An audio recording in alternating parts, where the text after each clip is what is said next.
All right, count on the unexpected. Welcome to Grappling with the Gray, a forum for promoting the development of an ethical mindset and ethical decision-making to help us clearly see both sides of complex issues and better navigate the moral challenges of everyday life. I'm Yonason Goldson, and I am delighted to welcome my guests. Mark Brown is a world champion speaker and executive speaking coach and former director of community relations. Deb Coviello, the Drop-In CEO, drops into your business, partners with you, and helps you to navigate the steady waters by elevating your people for lasting impact.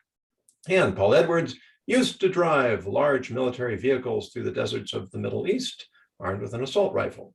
Today, he frequently gets mistaken for a therapist because his occupation of ghostwriting requires him to ask questions first and shoot later. So, Mark, Deb, and Paul, thank you very much for being with me today. Thank you. Thanks for having us, Rabbi. Thank you. Today's scenario that we will be discussing, as soon as I get my papers unstuck. Here we go. A 30-year-old, attractive, fluent, English-speaking woman from Central Africa published a memoir detailing her abduction and forced marriage as a teenager. Subsequently, she escaped and found refuge in America, where she distinguished herself in college and graduate school. As a speaker and writer, she has brought attention to the plight of child brides and child soldiers in Africa. Through her story, she has raised millions of dollars, generated mass media attention, and catalyzed international efforts that are making a dramatic, positive difference in the lives of thousands of children. You discover that her own personal story is a lie. However, you believe that she was motivated not by personal profit or fame, but rather by the belief that she was uniquely positioned to motivate interest in a cause that had gone largely ignored, which she clearly has done. Will you expose her story as fraudulent? The floor is open. Rabbi Yonason, I would love to just take a stab at this first, and it is a challenging topic, but exposing somebody as fraudulent, I have two thoughts on that. One is two wrongs don't make a right. You know, exposing somebody for what they've done, they may have a reason. And so our duty is to seek to understand. So exposing them as fraudulent is not something I want to do. And I also believe, secondly, to do no harm, because I don't know until I truly understand what harm could be caused by virtue of coming forward with what their fraudulent situation. That's what I'm feeling right now. Again, I don't want to hurt. I don't want to harm. I don't agree with it, but I would not expose their fraudulent situation. So that's my position. I am open for challenges or additional thoughts. You are making an interesting distinction between endorsing what she's doing versus taking an active role in discrediting her, which is an interesting tension there. Certainly. And Deb, you mentioned about not doing harm. Now, I'm not a medical doctor. I think, of course, of the Hippocratic Oath, not hypocritical oath. I want to clarify that. But the idea of doing harm, I guess one would have to ask the question, okay, if I say nothing, what is the downside of saying nothing? And think about that and, kind of parse that a little bit, process that, unpack that, and then say, if I actively seek an opportunity to out her, to expose her, and expose her lies, I can be saying, well, look, she was fraudulent to have done this and she shouldn't have done it. Therefore, she's a fraud. Ignore everything she says. Let's cancel her because cancel culture is so popular now in the world. What would the harm be? Yes, I would have shown her as being a fraud, definitely. But ultimately, would there be harm to millions of children? Would there be harm to other countries? Would there be harm to initiatives that, based upon her impetus, are now helping people around the world? And that's where it gets really thorny, because you want to do what's right, but you have to ask what is righter. Forgive the poor grammar from a speaker, but really, what is right and what is righter? Do I have the answer? I'm not sure that I do, but I think asking the question, where is the greater harm and where is the greater good, might be helpful. And my final thought is this. I discovered that she has been fraudulent. Do I have opportunity to speak with her, to have a conversation with her, to understand her mindset, to understand her heart, and to understand what led her to take so drastic a move or make so harsh, so difficult a decision for the cause? Maybe she didn't have the same experience, but maybe she knew somebody who did. Maybe she saw it happening to someone else and thought, I have to do something. I don't know what to do. Let me do this. Again, a thorny issue, but to ask, where's the harm in either way? And to have that conversation, I think would help me, would give me greater clarity before I make any other move. Agree. You've touched on really two critical points, Mark, that one, wherever possible, go to the person first before taking a public action. And second, this tension between principle and pragmatism. Mm. And that is a tense dance that It's sometimes thorny. doesn't appear to have any easy answer. Paul, please weigh in. I think with similar thorniness and difficulty, my inclination is to say that falsifying something doesn't make it true. And if the truth can be so easily set aside in the name of what appears to be a really good cause, pretty soon we can start setting it aside for other things. And I say that from personal experience. The moment I'm willing to set aside the truth in my own life and white lie and misrepresent things here and there and overlook things and omit things, the more comfortable I become with lying. Especially to the scale of the kind of impact that this lady would be having, I immediately begin to say, well, what else is she lying about? Because lies are not static. They have a habit of growing and attaching themselves to other things. If you begin to lie in one area consistently over and over about something so core to you as your identity and your own personal story, it inhibits or diminishes your ability to stick to the truth and be clear and honest. And so much in the same way that Mark said, I'm not going to come at it. I don't think I would come. Again, this is all given the opportunity. I would not necessarily come at it as a direct, like a muckraking journalist and say, this lady exposed on the headline and fraud and all that. But I would immediately begin to question at every opportunity I had. Well, how do we know? How do we know that this is true? What evidence is there?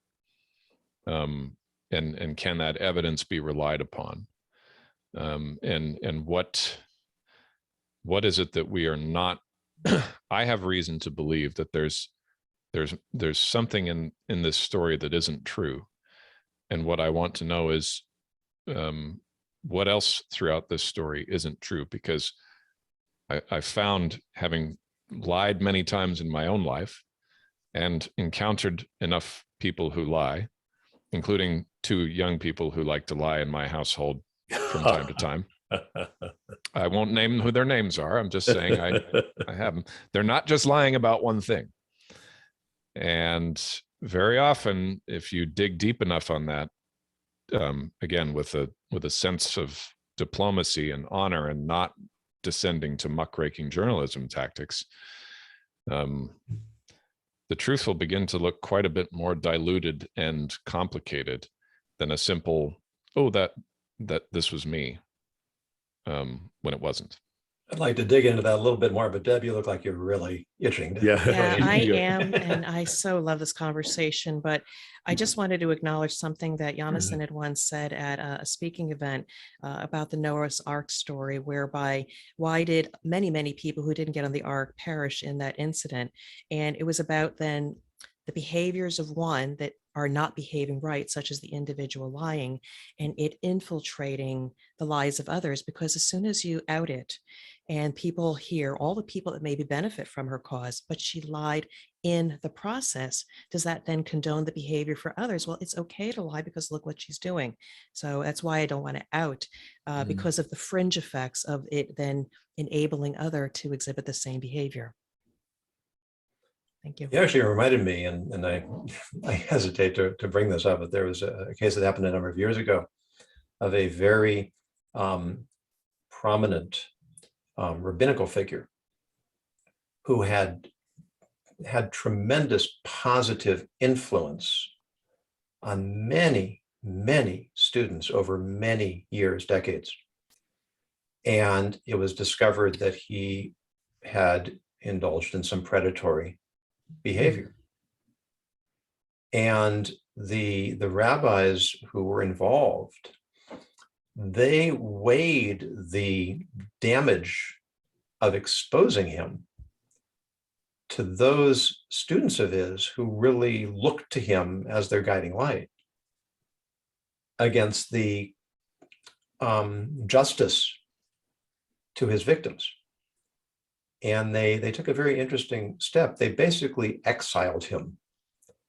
They sent him to a place where he wouldn't be able to prey on anyone. And they made that a condition of his staying there. And after some time, he violated the condition and they went public. And it did have a devastating effect on many people. So, this is not a simple matter. There is fallout to the truth. Yes. And sometimes it's just really hard to call it. Yeah, I agree. And, Paul so well said, if she lied about this, what else did she lie about? And how many dominoes are going to fall when you expose that one lie? Which is why I go back to the thought I shared earlier of having that conversation, because sometimes, I know we all have evidence in our lives of this. Sometimes the lie is about me, but the truth might be about someone else. So there is truth in it. It's just not my truth. Again, it's a bit of a reach, which is why I'd really want to have that heart-to-heart conversation. What really happened here? What led you to choose this path to fight that battle? Was it somebody in your family, somebody you know? What really happened? Well, does that justify the act itself? We try to justify anything because it's for the greater good. That's kind of how we think in the world today. But I would really want to know some more details, because Paul is right. If you lie about one thing, what else did you lie about? There's also the idea of, well, is not telling the whole truth a lie? Is that also unethical? Because you get into the whole truth piece, maybe there is some truth to it, but it's not hers. Again, I don't know all that, absent that meaningful, difficult conversation. I agree. Seek to understand, because even lying by omission or only partial truths also, again, sets a precedent for the people that you are serving to say it's okay. And then the fabric of our society unravels, because then you never know what is the truth and what is a lie. So we need to be grounded and be able to trust people. And it's funny, the word, I'm a word nerd. Words mean things to me. And the phrase half-truth, the compound word half-truth, puts the truth as the standard, when we know a half-truth is really a nice of saying, well, they lied partially. Yeah. Hence the truth, the whole truth, and nothing but the truth in court, because they don't want the half-truth, the omission, and the white lie. It is so thorny. And if you're going to hold a hard line, listen, let your yea be yea and your nay be nay. Speak the truth, the whole truth, nothing but the truth. And it's clear, but as Rabbi does, we grapple with the gray. It's not so black and white, is it? Because we look at the benefit and say, but look, they saved so many lives, rescued all these children. They're now no longer it was a good cause. But good can have varying degrees of value. And the slippery slope piece comes in now. Well, that's a fairly good cause. What's a gooder cause, you know, Well, it just gets really slippery. And before long, a standard that was once here is now here. Mm-hmm. And we cannot, how do we dam the river? How do we plug the hole in the dike once you start moving in that direction?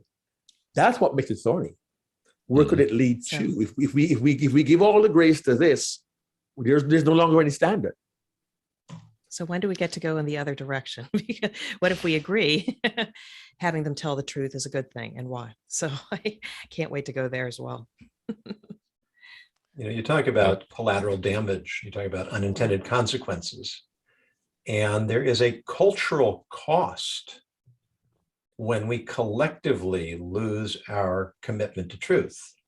And as we've said, it starts in very innocent ways. I mean, white lies, exaggeration, embellishment. I want to make the story a little more interesting. How many movies have you seen that start with based on a true story? Yes. Yeah. And there are actually websites that are devoted to telling you where they've departed from the true story. And sometimes it's really quite significant. So I have this feeling that I'm being inspired by something that really happened. And while there may be a kernel of truth in it, the basic story is so embellished that it really doesn't resemble the truth anymore. And I feel a certain sense of betrayal, perhaps, that, and then there's the fact that if I stand by, you know, one of my favorite quotes is Edmund Burke, and we all know it. Now, all that's necessary for evil to flourish is for good men to do nothing. Well, in this case, this is sort of twisted around. I want to stand by and let something good happen. But what does that do to me? That I am now passively or tacitly accepting an untruth for what I've decided is in fact the greater good, what objectively may be the greater good.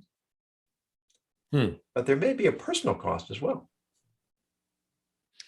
Yeah, Rabbi, I was thinking of the Dark Knight trilogies, the Batman movies, and there's a story at the end of the second one. There's a plot hatched by Batman and Commissioner Gordon to cover up the crimes of Harvey Dent before he became Two-Face. He killed a bunch of police officers, and Batman agreed to take the blame for it so that they could preserve the image that Gotham City had of Harvey Dent as this white knight who rescued them.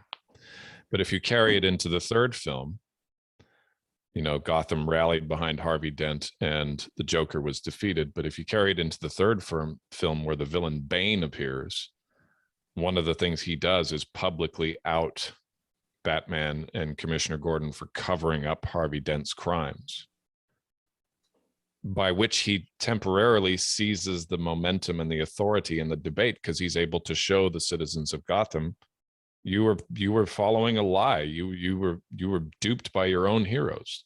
You can't trust them at all. But you can trust me. When Bane is the destroyer, he's come to wipe Gotham out with a nuclear bomb. He doesn't care about whether they live or die, but he's using it to seize that ground. And that's what creates that. I love the way they dramatize it because it creates this huge surge of momentum where all of a sudden the wicked have the right and the moral authority to rule, and the people just they just go along with it. And all of that because, and it was pretty high stakes, huge high stakes decision. You know, it was a Hobson's choice for Batman and Gordon. They were damned if they did and damned if they didn't. If they acknowledged that Dent had committed the crimes that he had, there goes his image down the toilet, and with it Gotham's hope. If they persisted in the lie that Batman had committed the crimes, well, now Batman has to bow out of the action. He can never be seen again. And they've lied to the entire city, which sets up the betrayal by Bane telling them the truth about it.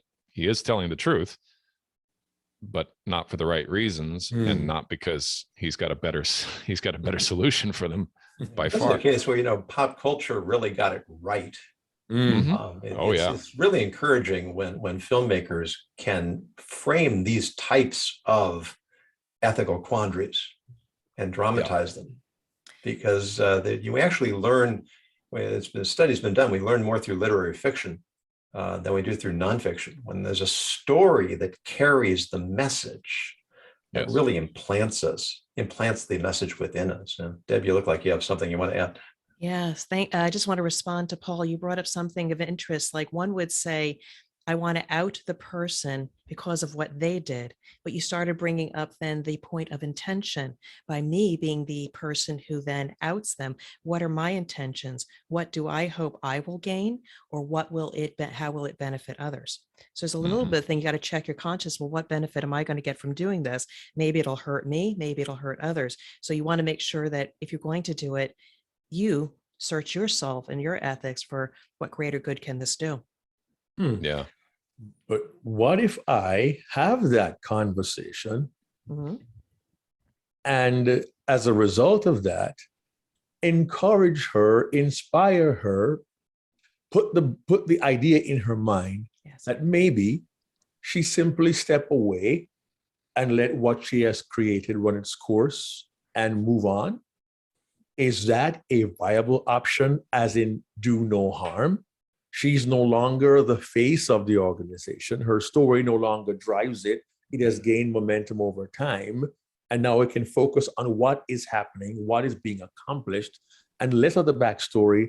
And much like the rabbi or the priest who is put in a different place, we let her fade away. Is that a viable option that's ethical, that does no harm and doesn't destroy what she has built, but puts her, no, she's no longer in the picture? I don't know. It's to be thought on. Well, thank you, Mark, for bringing us to the place we really wanted to get, because so much of the ethical mindset requires us to not look at things in a binary way. Either I expose her or I let her continue. And what you've done is you've suggested that there may be another option to privately encourage her to step back. Perhaps even be a little forceful in the way you pose it. I would rather not expose you. Strongly encourage. Or there could be an element if there could be even a greater good by coming forward. And while the short term, it might actually hurt in the press for having told a lie, but then the greater story coming out of why did she do it? And that onto itself, you never know, that nugget could be inspiring. And then the story and the good work can continue. Her own misdeed and preempt being discredited. Absolutely. Yeah. Yeah. I for one, Mark, couldn't see a scenario of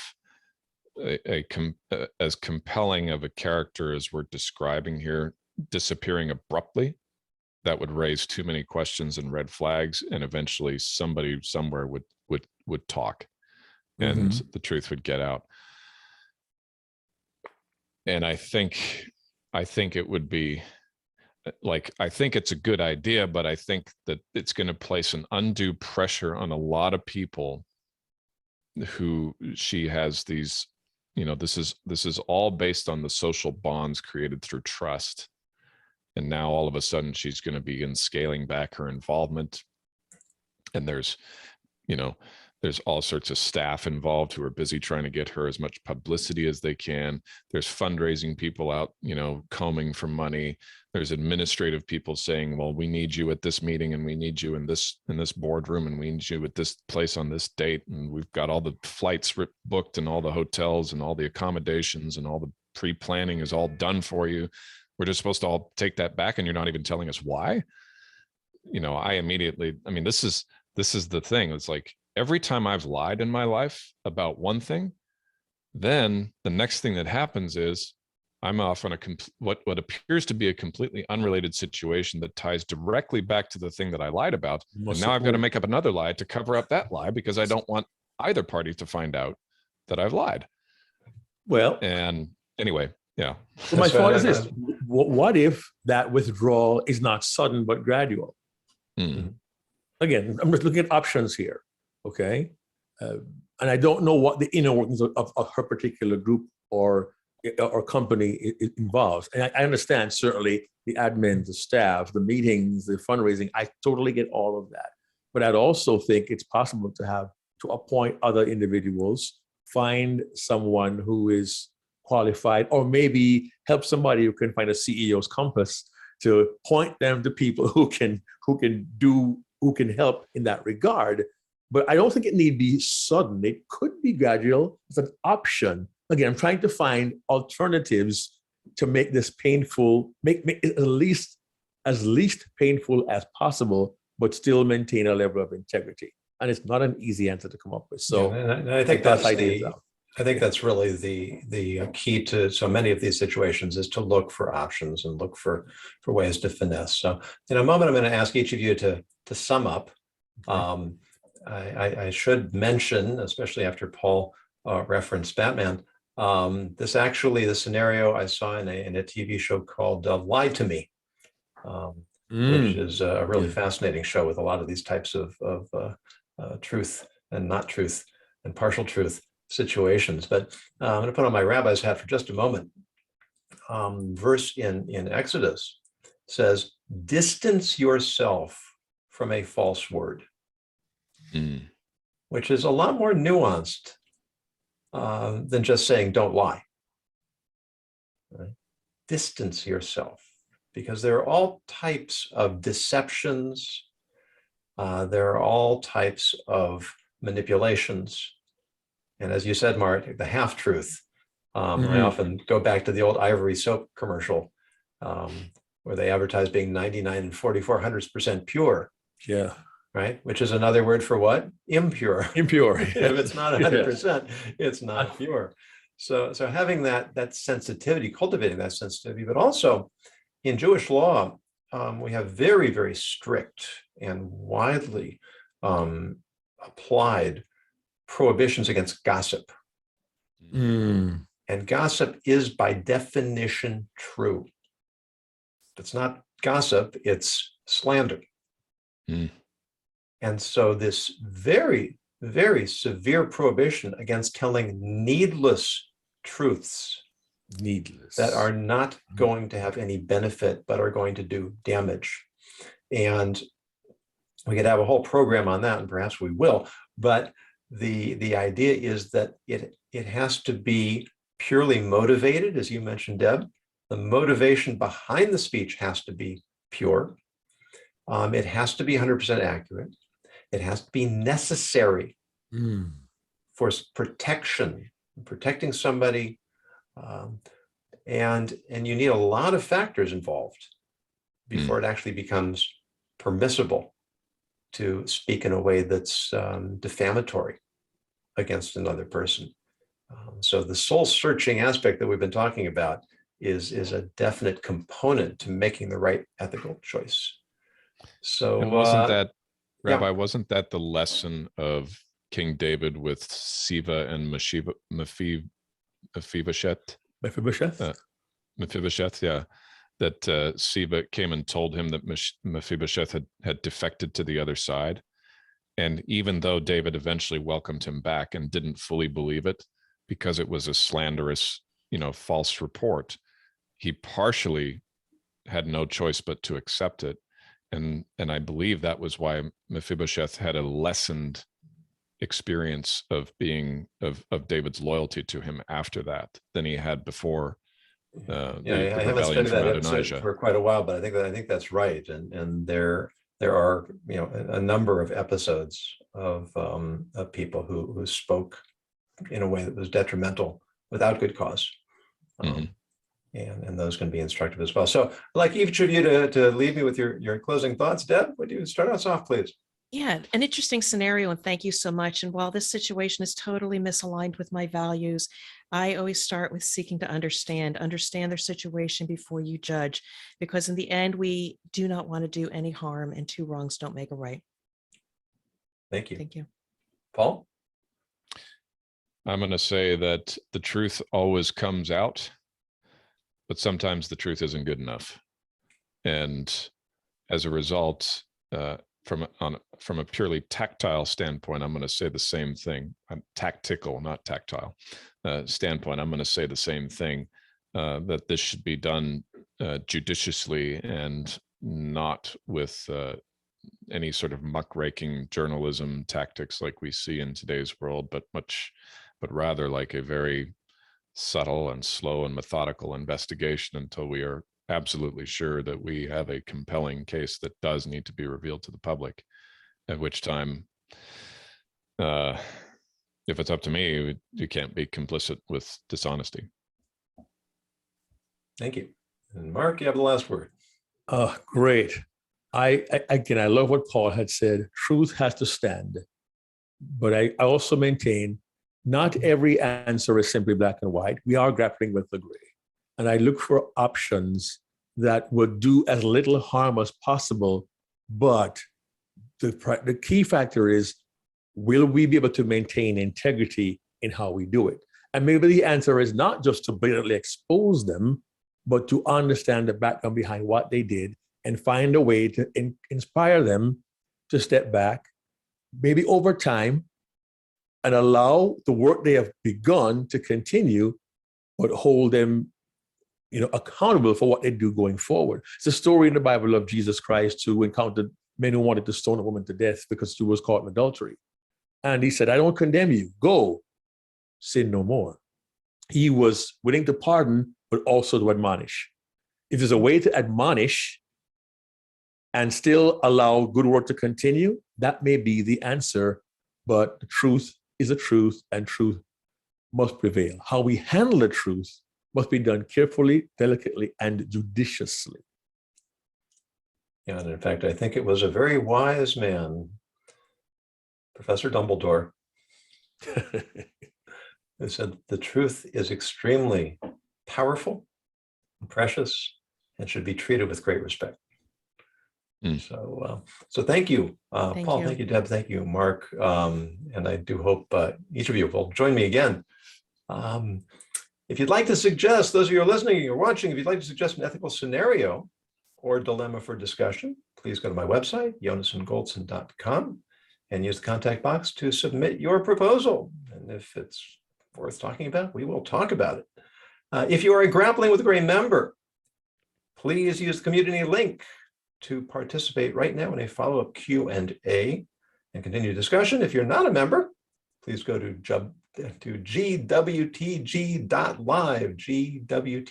gwtg.live, and you can sign up for a free 30-day trial.